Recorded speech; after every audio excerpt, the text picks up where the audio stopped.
back to episode number 4, 5 Minute Friday. My name is Nancy Newell. I'm the Director of Sports Performance at the Strength House in Worcester, Massachusetts. So for this Friday, I want to discuss medicine ball considerations for in-season softball players. Just because softball season is right around the corner, I want to make sure that you as a coach are prepared to prepare medicine ball drills for your athletes. Number one consideration is you can still perform medicine ball throws. I perform them on their non-dominant side. So for example, if I have a right-handed athlete or a right-handed pitcher or a right-handed position player, I'll still program them medicine ball throws, but I'm only going to have them perform on their non-dominant side. Just because if you go ahead and you add in their games, practices, you're already getting all those rotational demands. And also just from an injury standpoint, if they're always rotating, say from their right side, they're always throwing from the right side, they're always hitting from the right side, we want to be able to give that side of the body a little bit of a break. And we also want to just enhance athleticism and just challenge the brain and the nervous system to be able to throw from the opposite direction too. My second tip when it comes to programming medicine ball throws is to pair it. So the athlete will come into the strength house, they'll do their foam rolling, they'll do their warm-up, and then they do what's called pre-work. So my pre-work typically will have anywhere from 4 to 6 exercises in it before they actually start lifting. When it comes to the in-season, I usually will break that down either to 3 or 4. So from here, I just leave it open-ended. I'm going to have them perform a medicine ball drill, say on their left side or their non-dominant side, and then I'm going to have them I'm going to give them the option to choose what they want to do as like a filler exercise in between their medicine ball drill. If this athlete feels a little bit tight or has any areas where there's discomfort, what I'll do is I'll have them just choose the 3 areas that I think they'll need it the most. So for example, adductors, infraspinatus, or glutes, I'll just have them tackle their soft tissue work, spend 30 to 60 seconds on that area, and then go back to their medicine ball drill. If this athlete typically loses range of motion over the course of the season, I'll have them do some type of mobility drill to attack those areas, such as a yoga push-up to get some upward rotation in there, rocking ankle mobilizations. I'll throw in some T-spine extension rotation, something, but whatever their mobility restriction is, I'll have them choose one of those drills.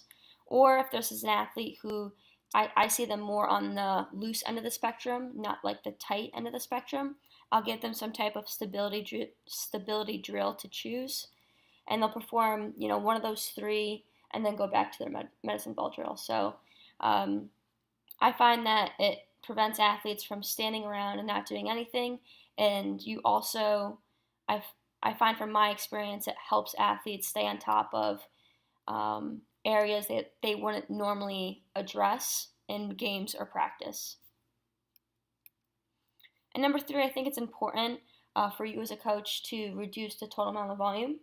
So we know that as an athlete gets done with their season, right, end of August, they're getting done with travel ball, 2 to 3 weeks off from any type of rotational med ball drill. And then we just start general, right? We want to build up that base of rotational med ball volume. So working from September to around December, my total medicine ball volume is going up. Do more throws as the season progresses, right? As we go from September to December, because we want to build that base. And then once it starts to get to late off season, so this would be that January mark, I would say, where the softball players are starting to do more aggressive long toss. They're starting to do some bullpens. They're getting pitching lessons in. So all of that added up still aids in, it's still a pretty decent amount of volume. So what I'm going to do is I'm just going to reduce my overall volume. And what I'll do is I'll remove 1 to 2 medicine ball drills. I think it's enough to aid in helping them just adapt to that extra stress that they're seeing from their long toss. And then once we get into in-season, I'm just going to, again, reduce the total amount of volume and just perform maybe 1 to 2 rotational med ball drills during the season on the non-dominant side. So I just wanted to give you a visual of my medicine ball drills would look like say in November or December, basically the heart of the off season. So they come in day one. I'm going to do more something along the lines of a sagittal power. This could be an overhead stomp to floor. So 3 sets of 8, which would be 48. Keep my throws in the sagittal plane a little bit higher, just because I don't think it's going to be as stressful as having to do, throws on the right side, throws on the left side. And those athletes, it's going to look more fluid because they're going to be in a sagittal standpoint. Day 2, this 2 here is just meaning that I will have them do, say, like a rotational shot put, pair it with some type of exercise or plyometric, mobility drill, etc., and then they'll do another rotational, say like a scoop toss or some type of rotational drill to attack their weaknesses. So they'll go 3 sets of 5 per side. That'll be a total of 60 throws. Day 3, another sagittal power drill, 48 throws. Day 4, I'm going to do some type of rotational power drill again, but I like to kind of mix in like a little hybrid where they're moving through all the planes. So maybe like an overhead stomp to a rotational shot put, or a recoiled overhead stomp to floor. And with that, say I do 4 sets of 5, that's 40 throws. So you add all that up, you have a weekly total of 196 throws. And so as you go through the season, my throws or as you go through the off season, I should say, your throws are going to increase in the amount of volume. And then once you start to hit that January mark, I start kind of weeding back on those number of throws.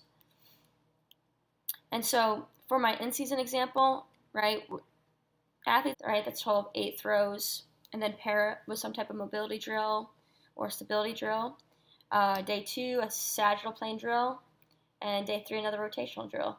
So total throws of 32. So you do see a huge drop off in volume, but you have to add in that they're getting, when combining, all the throws they're doing in practice, all the throws they're doing in games, all the throws that they're doing in their lessons, it adds up, and I think you have all your bases covered there, so there's no need to add in extra stress.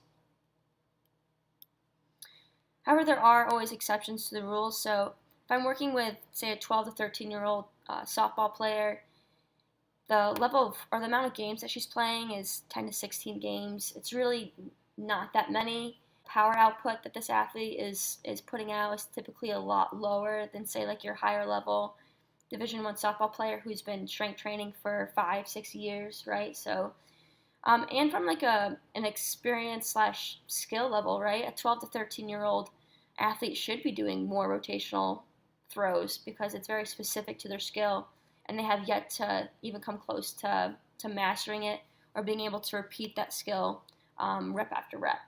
So I think it's really going to depend on the level of player that you're working with, but a Division I softball player who's playing anywhere from 67 to 70 games in a season, right?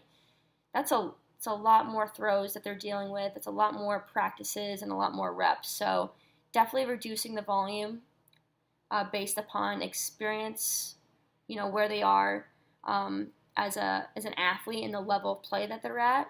I think obviously the higher level of play that they're at, right, the more specific that they already are, so a huge reduction in medicine ball volume is required. However, a 12 to 13-year-old, they're still very general per se in sense, so you can still do your 3 sets of 5, 3 sets of 6 per side medicine ball drills, and that would be completely fine. I think it would actually aid them in their performance. So I hope you guys enjoyed this week's episode of 5 Minute Friday. If you guys have any questions when it comes to in-season medicine ball considerations that I didn't tackle today, just go ahead, feel free to just email me or reach out to me.